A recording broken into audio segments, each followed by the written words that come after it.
పరమండలము నీ సింహాసనము, భూలోకము నీ పాదపీఠము.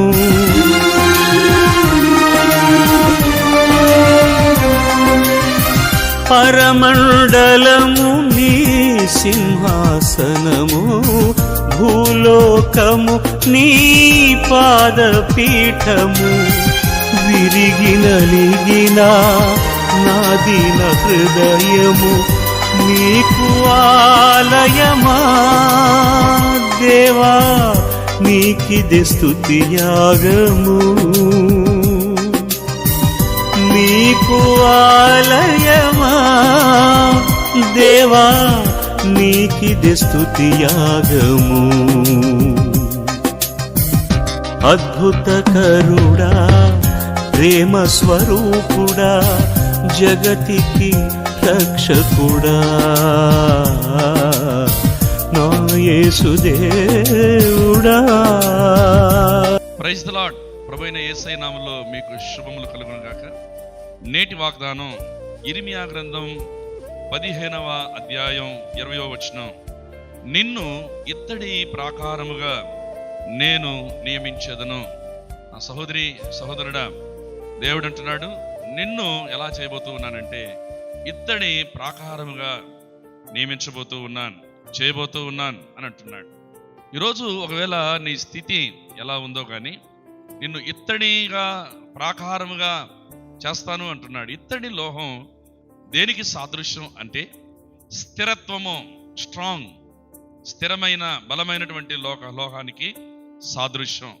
ఈరోజు నీ జీవితం ఎలా ఉందో, ఒకవేళ పాపపు స్థితిలో బలహీనుడు అయిపోతా ఉన్నావా, పాపానికి లొంగిపోతూ ఉన్నావా, పాపము చేయకూడదు అనుకుంటూ ఉన్నా ఏదో ఒక పాపపు అలవాట్లలో దిగజారిపోతూ ఉన్నావా, దేవుడు నిన్ను స్థిరపరచాలని ఆశిస్తూ ఉన్నాడు.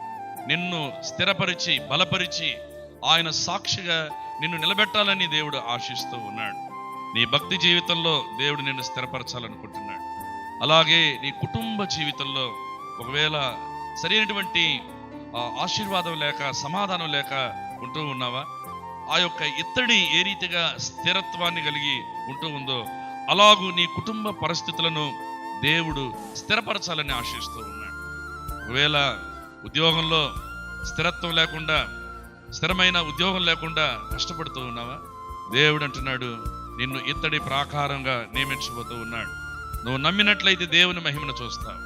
నా సహోదరి, నా సహోదరుడా, మనం ఆరాధిస్తున్న దేవుడు ఎటువంటి పరిస్థితులైనా మారుస్తాడు. ఆయన మారాను మధురంగా మారుస్తాడు. నీటిని ద్రాక్షారసంగా చేశాడు.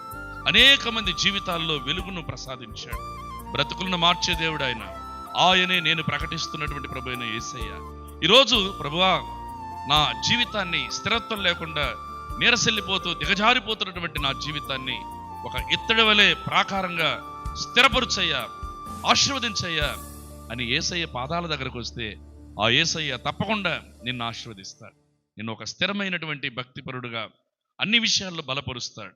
రండి, మీకోసం నేను ప్రార్థిస్తాను. పరిశుద్ధుడా, ప్రేమగల మా తండ్రి, ఉన్నతమైన ఘనమైన మీ నామానికి వందనాలు, స్తుతులు, స్తోత్రాలు చెల్లిస్తున్నాం. ఈరోజు నాయన మీరు ఇస్తున్న వాగ్దానాన్ని బట్టి వందనాలు, స్తోత్రాలు అయ్యా. నేను నిన్ను ఇత్తడి ప్రాకారముగా నియమించదును అని వాగ్దానం చేస్తున్నారు. ఒకవేళ ఎటువంటి స్థిరత్వం లేకుండా బలహీన స్థితిలో ఉన్న నీ బిడ్డలను ఇత్తడి ఏ రీతిగా ఒక స్ట్రాంగ్, ఒక స్థిరత్వానికి గుర్తుగా ఉందో అలాగునైనా నీ బిడ్డల జీవితాన్ని మార్చేయ. పాపములో లొంగిపోక, పాపములో పడిపోక భక్తిలో స్థిరత్వాన్ని దయచేయమని ప్రార్థిస్తున్నాం. కుటుంబ ఆశీర్వాదంలో ఒక స్థిరత్వాన్ని దయచేయమని ప్రార్థిస్తున్నాం. ఉద్యోగంలో ఒక స్థిరత్వాన్ని దయచేసి అనేకులకు ఆశీర్వాద కారకులుగా మార్చమని యేసయ్య నామమున ప్రార్థించి వేడుకొనుచున్నాము తండ్రి. Amen, amen. దేవుడు మిమ్మల్ని దీవించును గాక. ఈ దినమంతా మీకు దేవుడు ఆశీర్వాదంగా మార్చును గాక. Amen, amen.